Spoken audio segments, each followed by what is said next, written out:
بسم اللہ الرحمن الرحیم۔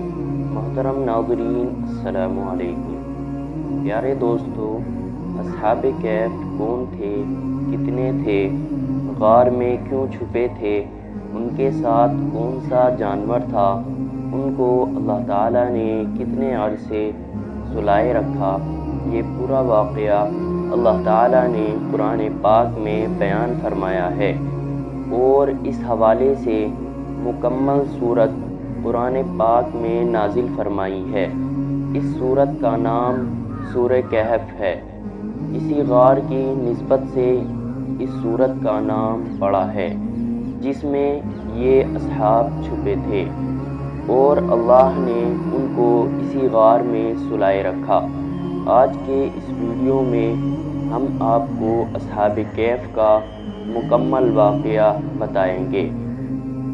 دوستو، حافظ ابن جریر طبری رحمۃ اللہ علیہ نے حضرت عبداللہ بن عباس رضی اللہ تعالی عنہ سے سورہ کہف کا شان نزول یوں نقل کیا ہے کہ مکہ مکرمہ کے کچھ سرداروں نے 2 آدمی مدینہ منورہ کے یہودی علماء کے پاس یہ معلوم کرنے کے لیے بھیجے کہ توریت اور انجیل کہ یہ علماء آپ صلی اللہ علیہ وسلم کے دعوی نبوت کے بارے میں کیا کہتے ہیں۔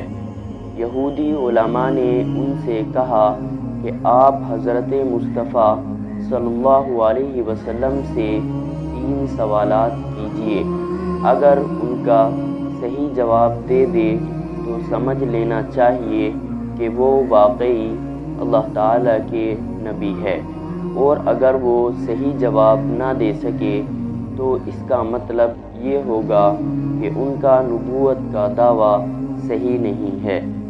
نمبر 1، پہلا سوال یہ تھا کہ ان نوجوانوں کا وہ عجیب واقعہ بیان کرے جو کسی زمانے میں شرک سے بچنے کے لیے اپنے شہر سے نکل کر کسی غار میں چھپ گئے تھے۔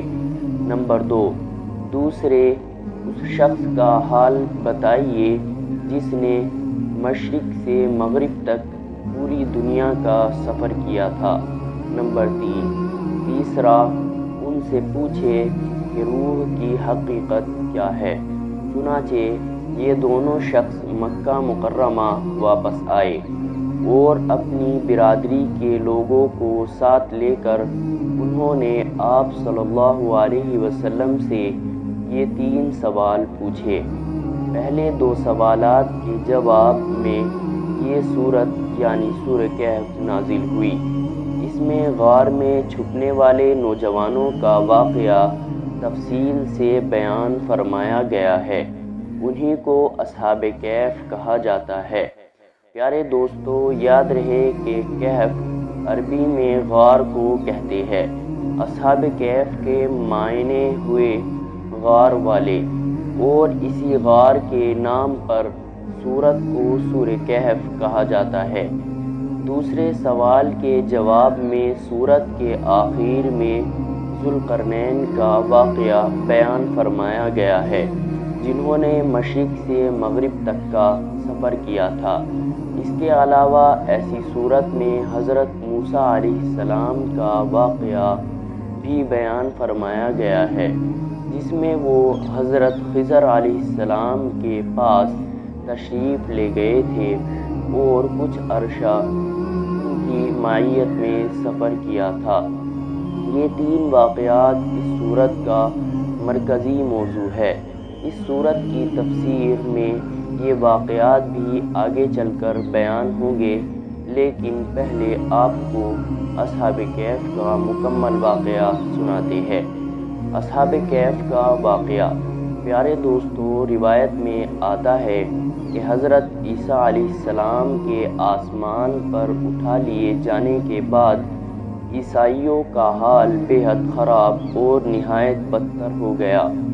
لوگ بت پرستی کرنے لگے اور دوسروں کو بھی بت پرستی پر مجبور کرنے لگے۔ خشونس ان کا ایک بادشاہ تھا جس کا نام دقیانوس تھا۔ وہ تو اس قدر ظالم تھا کہ جو شخص بت پرستی سے انکار کرتا تھا یہ اس کو قتل کر ڈالتا تھا۔ اصحاب کہف شہر افسوس کے شورفا تھے جو بادشاہ کے معزز درباری تھے، مگر یہ لوگ صاحب ایمان اور بت پرستی سے انتہائی بیزار تھے۔ دقیانوس کے ظلم و جبر سے پریشان ہو کر یہ لوگ اپنا ایمان بچانے کے لیے اس کے دربار سے بھاگ نکلے اور قریب کے ایک پہاڑ میں ایک غار کے اندر پناہ لیے اور سو گئے۔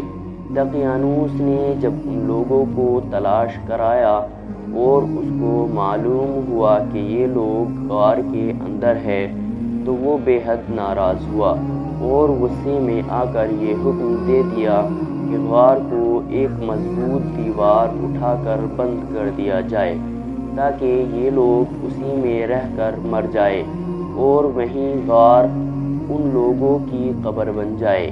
لیکن دوستو، روایت بتاتی ہے کہ دقیانوس نے جس شخص کے سپرد یہ کام دیا تھا وہ بہت ہی نیک دل اور صاحب ایمان آدمی تھا۔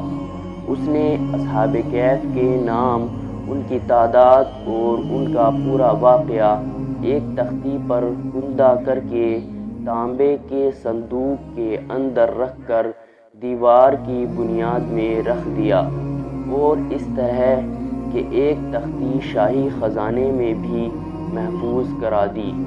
کچھ دنوں کے بعد دقیانوس بادشاہ مر گیا اور سلطنتیں بدلتی رہی، یہاں تک کہ ایک نیک دل اور انصاف پرست بادشاہ جس کا نام بیدروس تھا تخت نشین ہوا، جس نے 68 سال تک بہت شان و شوکت کے ساتھ حکومت کی۔